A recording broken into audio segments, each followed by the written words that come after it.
Looking for simple ideas to manage your life and business? You're in the right place. Here you'll find realistic tips and ideas to tame your task list in easy ways. I'm your host, Amy Michaels. Let's get started together with today's episode of the Tame Your Task List podcast. Hi friend, do you ever get all jazzed about some project that you want to do and then you kind of fizzle out as time goes on?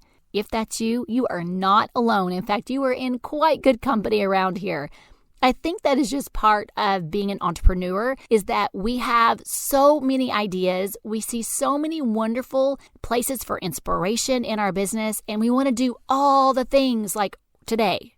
However, we only have so much time and energy, and we have to figure out which of those things are going to get our focus right now. It doesn't mean that you can't do those things later. However, we do ourselves a huge favor when we kind of narrow our focus and figure out what is going to be our priority task or our priority goals that we want to focus on first. And once you have that figured out, then we are ready to talk about something that is really cool and a great way for us to help ourselves out when we start to have that fizzling feeling where our motivation declines. And while my solution is not brand new, I do have a couple of refreshing approaches that I think you might enjoy. The solution is to find an accountability buddy. Now, there are some really wonderful ways that you can hold yourself accountable, and we all need to honor our unique personality traits that I learned a lot about in reading a book by Gretchen Rubin called Better Than Before.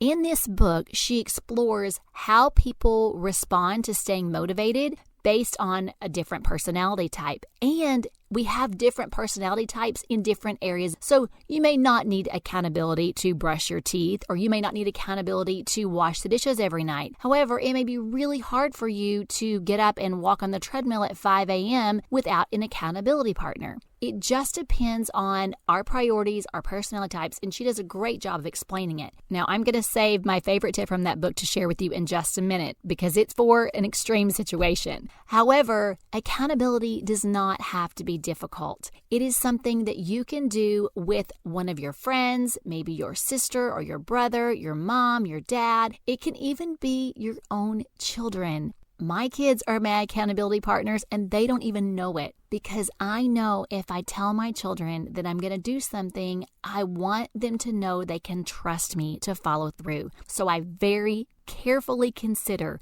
what I'm going to tell my children that I'm working on because I know that I will internally be more motivated to push through when I start to lose that motivation and I start to fizzle out because I don't want my children to think they can't trust what I say. Full disclosure though, there are times where I fail, and I think it's a great opportunity to let my children see that so they can understand it is part of life and what we can do as responsible adults when we fail. However, let's go back to accountability. So you can ask a trusted friend, a buddy, to be your accountability partner. It can be as simple as you texting your friend your main goal for the week, or each morning saying, these are the top 3 things that I want to accomplish today.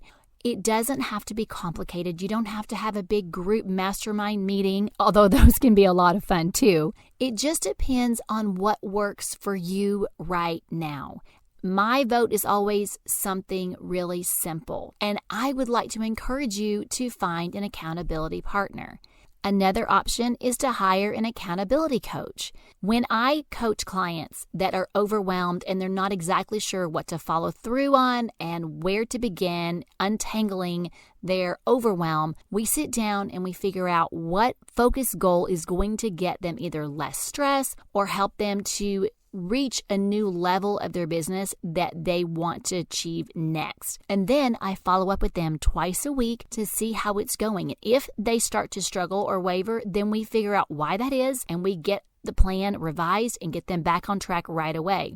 It's a great way that I really enjoy serving and helping these women to make sure that they are accountable for things that are really worth their time and energy. However, I do have one other more extreme measure, but It's for those of you that are really serious about your accountability. This is the idea that I mentioned that comes from the book Better Than Before. Gretchen Rubin suggested writing a check to a charity or an organization that you actually cannot stand, address it, put a stamp on it, and give it to a trusted friend and say, if I don't reach this goal by this date, mail that check. And she said that people that actually used that accountability method had a ridiculously high success rate of following through with their goals. Now, in my opinion, that's a pretty extreme accountability measure. It worked for some people, and that may be you. So I just wanted to pass it along just in case it helps, or if nothing else, for your entertainment. No matter what you choose, taking steps to put accountability in place for something that is really important to you for you to accomplish is a great act of responsibility.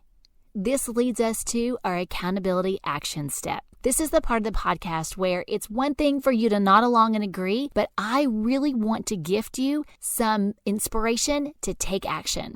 So your accountability action step for this episode is to let us know in the comments which accountability method you're going to choose. Are you going to choose a friend? Is it time to hire a coach to help you stay focused and accountable on the things that you want to do? Or are you going to be really brave and write that check to the organization that you cannot stand and put it in the self-addressed envelope and stamp it and give it to a friend to mail if you don't reach your goal? Be sure and let us know in the comments. And no matter which one you choose, just putting some accountability in place for where you start to fizzle out is truly a powerful action step that I hope you take this week. That's all for now, but I look forward to visiting with you again soon in the next episode. Until then, I'm cheering you on. Thanks so much for joining us for this episode of the Tame Your Taskless podcast. We'd love to encourage you even more to focus your time and energy on what matters most to you in life and business. Connect with us over at tameyourtaskless.com for insights we only share with our email subscribers. We'll see you there.